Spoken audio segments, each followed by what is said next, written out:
Merci, Monsieur le Président. Ma question s'adresse à Monsieur le ministre des Affaires européennes et des Affaires étrangères. Au cours des dernières semaines, la Commission européenne a cru nécessaire, pour garantir le respect des contrats d'approvisionnement en vaccins signés avec AstraZeneca, de brandir la menace d'un recours à l'article 16 du protocole sur l'Irlande et l'Irlande du Nord, qui permet aux signataires de passer outre à leurs engagements pour faire face, je cite, « à de grandes difficultés économiques, sociétales ou environnementales ». Cette initiative inopportune a depuis lors donné lieu à des regrets publics de Mme von der Leyen.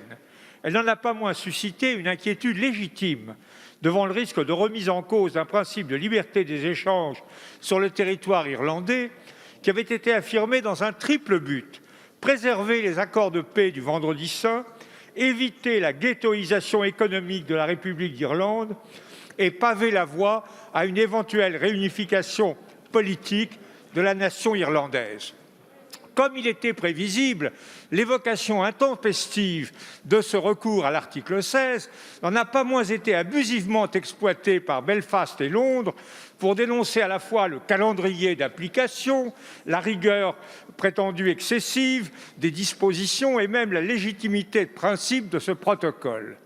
N'est-il pas cependant nécessaire, Monsieur le ministre, au moment où retombe la poussière du tumulte des dernières semaines, de rappeler la détermination de l'Union et celle de la France à tenir ensemble les deux bouts de la chaîne, que sont d'un côté le respect scrupuleux de l'unité économique et commerciale du territoire irlandais et de l'autre la validité d'un protocole destiné à prévenir la création d'une large zone de non-contrôle, donc de non-droit, dans les échanges de biens entre l'Union européenne et son ancien partenaire. Les épisodes que nous venons de vivre ne sauraient justifier un renoncement aux engagements pris.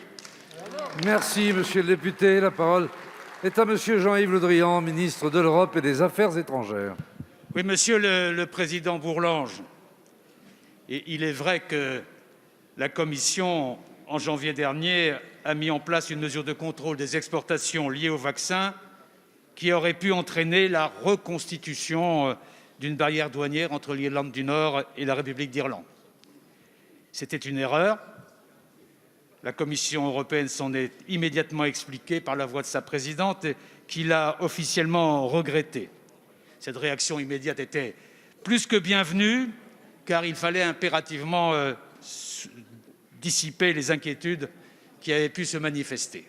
Mais dans le même temps, et vous l'avez dit, l'exploitation, voire l'instrumentalisation qui ont pu en être faites par le gouvernement britannique pour tenter de remettre en cause la bonne application du protocole sur l'Irlande était injustifiée et inacceptable.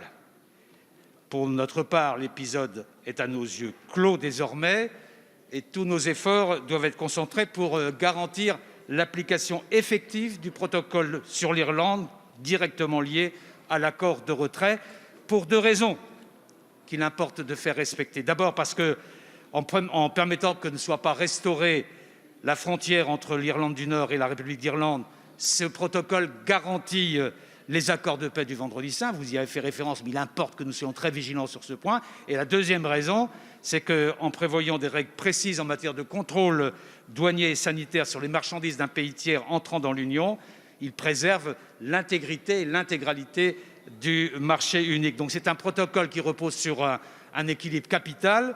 Et au nom des raisons historiques que la France entretient avec l'Irlande, comme au nom de notre engagement européen, vous pouvez compter sur Clément Beaune et moi-même pour que nous soyons très déterminés à faire respecter totalement le protocole qui garantit à la fois la paix et l'intégrité du projet européen.